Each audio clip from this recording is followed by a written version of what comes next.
আমরা ইনফিনিটিভ সম্পর্কে পড়ছি। এর আগের ক্লাসে আমরা ইনফিনিটিভ সম্পর্কে অনেক কিছু শিখেছি, অনেক কিছু আলোচিত হয়েছে।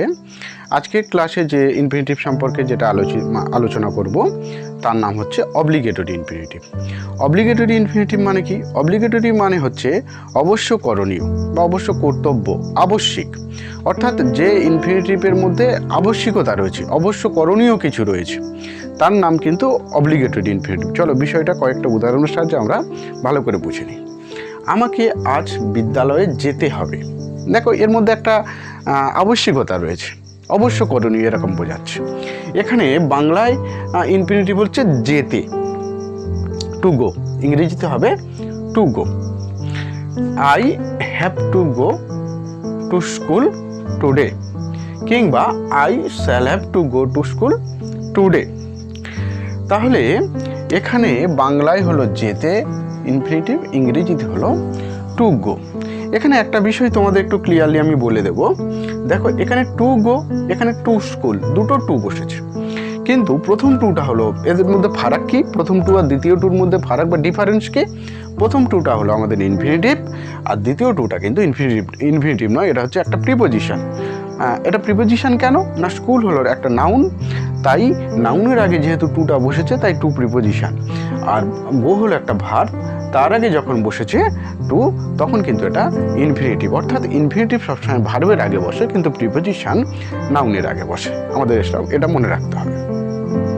দ্বিতীয় সেন্টেন্সে দেখো, করিমকে পড়িতে হবে, এটা আবশ্যিকতা বোঝাচ্ছে। করিম হ্যাজ টু, এখানে আয়ের পরে হ্যাভ বসে আমরা জানি, আর করিমের পরে হ্যাজ বসে, হ্যাভ বসে না। টু রিড মানে করিমকে পড়িতে হবে বা পড়তে হবে, বা করিম উইল হ্যাভ টু রিড। এখানে দেখো, পড়িতে এই কথাটা হলো আমার ইনফিনিটিভ বাংলায়, আর ইংরেজিতে হলো টু রিড। তাকে বাজারে যেতে হয়েছিল, তাকে হি, যেহেতু যেতে হয়েছিল তাই হ্যাড, হ্যাভ এর past form had. To go, এখানে টু গো হলো আমার infinitive. To market, he had to go to market. অর্থাৎ আমরা প্রথম সেন্টেন্সে পেলাম সাবজেক্ট বসেছে প্রথম, আই সাবজেক্ট, তারপরে ভার্ব বসেছে হ্যাভ, তারপরে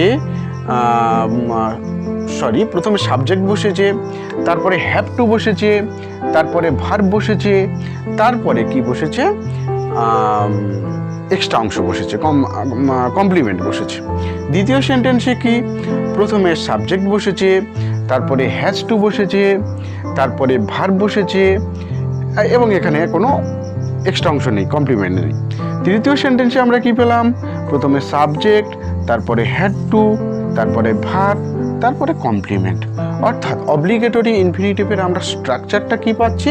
প্রথমে সাবজেক্ট বসবে, তারপরে হয় হ্যাভ টু বসবে, না হয় হ্যাজ টু বসবে, নাহলে হ্যাড টু বসবে, প্লাস ভার্ব। এবার আমরা শিখব ইন্টারোগেটিভ ইনফিনিটিভ। ইন্টারোগেটিভ ইনফিনিটিভের সাথে অব্লিগেটরি ইনফিনিটিভের মিল রয়েছে, দুটোর মধ্যে লিঙ্ক রয়েছে। আমি যখন বিষয়টা উদাহরণের সাহায্যে বোঝাবো তোমাদের, তখন বিষয়টা বলে দিচ্ছি। ইন্টারোগেটিভ ইনফিনিটিভ কি? ইন্টারোগেটিভ মানে তো প্রশ্ন করা, কোশ্চেন। অর্থাৎ ইনফিনিটিভ থাকবে এবং সেটা প্রশ্নবোধক বাক্য হবে, তার নাম হলো ইন্টারোগেটিভ ইনফিনিটিভ। চলো কয়েকটা উদাহরণের সাহায্যে আমরা বিষয়টা আরও ভালো করে বুঝে নিই। আমাকে কি আজ বিদ্যালয়ে যেতে হবে? অব্লিগেটরি ইনফিনিটিভে আমরা পেয়েছিলাম আমাকে আজ বিদ্যালয়ে যেতে হবে, I have to go to school today. কিন্তু যেই কি প্রশ্ন আসছে, তাই এখানে আমাকে ডুটা নিয়ে আসতে হবে।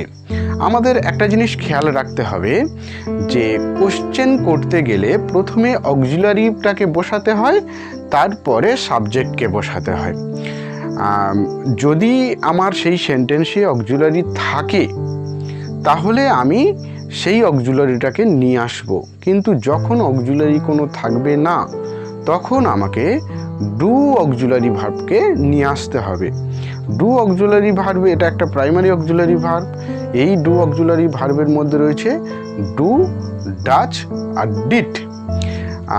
এখানে দেখো, আমাদের মনে হতে পারে যে হ্যাভটা কিন্তু অক্সিলারি ভার্ব, তাহলে আমরা কেন হ্যাভকে আগে নিয়ে আসছি না, কেন ডুকে নিয়ে আসলাম?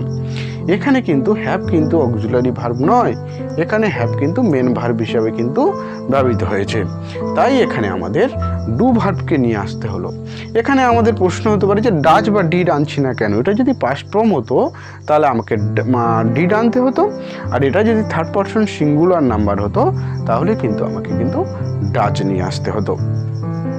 তাহলে do I have to go to school today, এখানে এই টু গো হলো আমার ইনফিনিটিভ নন ফাইনাইট ভার্ব, আর যেহেতু এটা একটা ইন্টারোগেটিভ সেন্টেন্স তাই এখানে জিজ্ঞাসা চিহ্নটা অবশ্যই দিতে হবে। করিমকে কি পড়িতে হবে? এর আগে আমরা শিখেছি অব্লিগেটরিতে করিমকে পড়িতে হবে। এখন বলছি করিমকে কি পড়িতে হবে? তখন শিখেছিলাম করিম হ্যাজ টু রিড, কিন্তু এখন হবে ডাজ করিম। ডাজ কেন এলো? করিম যেহেতু থার্ড পারসন সিঙ্গুলার নাম্বার আর এটা প্রেজেন্ট ইনডিফিনাইট টেন্স, তাই এখানে ডাচ কথাটাকে আমাদের নিয়ে আসতে হলো। আর এটা যেহেতু একটা প্রশ্নবোধক বাক্য তাই এখানে কোশ্চেন বা প্রশ্নবোধক মার্কটা আমাকে দিতে হলো। তৃতীয় সেন্টেন্সে দেখো, তোমাকে কোথায় যেতে হবে? কোথায় মানে হোয়ার, আর যেহেতু এটা প্রশ্ন তাই do you have to go. আমাদেরকে একটা জিনিস মনে রাখতে হবে, আমরা যখন অক্সিলারি দিয়ে যখন ইন্টারোগেটিভ শুরু করব সেটা হচ্ছে ইয়েস নো টাইপ ইন্টারোগেটিভ, অর্থাৎ যে ইন্টারোগেটিভের মধ্যে শুধু উত্তর একটা হবে, হয় ইয়েস নয় নো। কিন্তু ডব্লিউএইচ ইন্টারোগেটিভ কাকে বলে? যে ইন্টারোগেটিভ ডব্লিউএইচ ওয়ার্ড দিয়ে শুরু হয়, হু, হুইচ, হোয়াট, হোয়েন, হয় ইত্যাদি ডব্লিউএইচ ওয়ার্ড দিয়ে শুরু হলে সেটাকে বলা হয় ডব্লিউএইচ ইন্টারোগেটিভ। আর যদি কোনো অক্সিলারি ভার্ব দিয়ে শুরু হয় এবং তার প্রশ্ন তার উত্তর যদি ইয়েস অথবা নো আসে তাকে বলা হয় ইয়েস নো টাইপ ইন্টারোগেটিভ। প্রথমে আমরা যেটা পেয়েছিলাম ডু দিয়ে শুরু হয়েছে, এটা হচ্ছে ইয়েস নো টাইপ ইন্টারোগেটিভ, কিন্তু এটা কিন্তু ডব্লিউএইচ ইন্টারোগেটিভ। ডব্লিউএইচ ইন্টারোগেটিভ করতে গেলে কি হয়? প্রথমে ডব্লিউএইচ ওয়ার্ডটা সাধারণত প্রথমে ডব্লিউএইচটা বসাতে হবে, তারপরে ডু ভার্ব বা যদি কোনো অক্সিলারি ভার্ব থাকে সেটাকে নিয়ে আসতে হবে, তারপরে কিন্তু অন্যান্য অংশ বসাতে হবে। তাহলে এখান থেকে আমরা কি শিখলাম? দেখো এখান থেকে আমরা শিখলাম এর স্ট্রাকচারটা কি শিখলাম। প্রথমে হয় ডব্লিউএইচ ওয়ার্ড থাকতে পারে, নাও থাকতে পারে, দেখো প্রথম দুটোতে নেই, তৃতীয়টাতে আছে, তাই এটাকে আমি একটু মার্ক করে রেখেছি। এখানে ডব্লিউএইচটা থাকতে পারে, নাও থাকতে পারে, কিন্তু তারপরে ডু থাকবে বা ডাচ থাকবে, যেটা আমরা প্রথমে ডু পেয়েছি, দ্বিতীয়টায় আমরা ডাচ পেয়েছি। তারপরে কি থাকবে? দেখো সাবজেক্ট থাকবে, এখানে আই সাবজেক্ট, এখানে করিম সাবজেক্ট, এখানে ইউ সাবজেক্ট। তারপরে কি থাকবে? দেখো হয় হ্যাভ টু থাকবে নাহলে হ্যাজ টু থাকবে। দেখো এখানে হ্যাভ টু আছে, এখানে হ্যাজ টু আছে, এখানে হ্যাভ টু আছে। তারপরে কি থাকবে? ভার্ব থাকবে, এখানে গো ভার্ব রয়েছে, এখানে রিড ভার্ব রয়েছে, এখানেও কিন্তু গো ভার্ব রয়েছে। এর নাম হলো ইন্টারোগেটিভ ইনফিনিটিভ। এবার আমরা শিখব নেগেটিভ ইনফিনিটিভ। নেগেটিভ ইনফিনিটিভ মানে কি? অর্থাৎ ইনফিনিটিভ থাকবে এবং সেটা নাবাচক বাক্য হবে, সেটাই হচ্ছে নেগেটিভ ইনফিনিটিভ। চলো কয়েকটা উদাহরণের সাহায্যে আমরা বিষয়টা ভালো করে বুঝে নিই। আমাকে আজ বিদ্যালয়ে যেতে হবে না। প্রথমে পড়েছিলাম যেতে হবে, অব্লিগেটরি ইনফিনিটিভে। এখানে বলছি যে যেতে হবে না, তাহলে কি এর হবে? আই ডোন্ট হ্যাভ বা do not have to go to school today. এর আগেই আমি বলেছি ইন্টারোগেটিভ ইনফিনিটিভ করাতে গিয়ে যে যখন অক্সিলারি ভার্ব থাকবে না তখন তার নেগেটিভ করতে গেলে তখন অক্সিলারি হিসেবে আমাদেরকে কিন্তু ডু আনতে হয়, আর প্রশ্নবোধক করতে গেলেও কিন্তু ডু ভার্বকে নিয়ে আসতে হয়। তাই এখানে যেহেতু কোনো অক্সিলারি নেই তাই আমাদেরকে ডু ভার্বটাকে নিয়ে আসতে হয়েছে। তাহলে I do not have to go to school today. করিমকে পড়িতে হবে না, করিম ডাজ নট, যেহেতু করিম থার্ড পারসন সিঙ্গুলার নাম্বার তাই ডাজ নট কথাটা এখানে আনতে হয়েছে, does not have to read. তাকে গতকাল বাজারে যেতে হয়নি, পাস্ট ফর্ম, তাহলে হি ডিড নট হ্যাভ। এখানে হ্যাড হওয়া উচিত ছিল কিন্তু হ্যাভ হলো কেন? যেহেতু এখানে ডিড পাস্ট ফর্ম নিয়েছে তাই আর হ্যাড হবে না, হ্যাডের প্রেজেন্ট ফর্মটা বসবে। Two go to market yesterday, গতকালের জন্য ইয়েস্টারডে এসছে। তাহলে আমাদের বিষয়টা কী হলো? নেগেটিভ ইনফিনিটিভের স্ট্রাকচারটা কী হলো? প্রথমে সাবজেক্ট বসবে, দেখো প্রথমে এখানে আই সাবজেক্ট বসেছে, এখানে করিম সাবজেক্ট বসেছে, এখানে দেখো হিজ সাবজেক্ট বসেছে। তারপরে হয় ডু বসবে, না ডাজ বসবে, না ডিড বসবে। দেখো প্রথমটায় ডু বসেছে, তারপরটায় ডাজ বসেছে, আর তারপরেরটায় 3 নম্বরটায় ডিড বসেছে। তারপরে একটা নট বসবে, দেখো প্রত্যেকটায় নট বসেছে। তারপরে হ্যাভ টু বসবে, প্রত্যেকটাই দেখো হ্যাভ টু বসেছে, হ্যাভ টু হ্যাভ টু বসেছে। তারপরে ভার্ব, এখানে গো ভার্ব বসেছে, এখানে রিড ভার্ব বসেছে, এখানেও কিন্তু গো ভার্ব বসেছে। অর্থাৎ নেগেটিভ ইনফিনিটিভের স্ট্রাকচার হলো সাবজেক্ট ডু অথবা ডাজ অথবা ডিড, তারপরে নট, তারপরে হ্যাভ টু, তারপরে ভার্ব। এবার আমরা শিখব হ্যাবিচুয়াল ইনফিনিটিভ। হ্যাবিচুয়াল মানে কি? অভ্যাস, অভ্যাস বোঝাতে। অর্থাৎ যে ইনফিনিটিভের মধ্যে ডেইলি কথাটা যোগ থাকবে, অর্থাৎ বাংলায় রোজ বা নিত্য, প্রত্যহ, এই কথাগুলো যোগ থাকবে, তখন কি হয়? হ্যাবিচুয়াল ইনফিনিটিভ হয়। চলো কয়েকটা উদাহরণের সাথে বিষয়টা আরও ডিটেলসে বুঝে নিই। মাকে রোজ রান্না করিতে হয়, প্রত্যেক দিন রান্না করতে হয়। Mother is to cook daily. আমাকে রোজ বিদ্যালয়ে যেতে হয়। I am two go to school daily. আমাদের রোজ খেলতে যেতে হয়। We are two go to play daily. Actually এই যে কথাগুলো শিখলে না আমাদের স্পোকেনটাও এসে যাচ্ছে, তাই না? চলতে গেলে আমাদের কিন্তু এরকম কথা কিন্তু প্রচুর হয়, প্রতিদিনের কথাবার্তার মধ্যে কিন্তু এইগুলো আসে। তাহলে বিষয়টা দেখো, প্রথমে সাবজেক্টের গঠন দেখো। প্রথমে সাবজেক্ট, তারপরে অ্যামিজার, তারপর টু, তারপর ভার্ব। প্রমাণস্বরূপ আমরা দেখে নিয়ে এসো।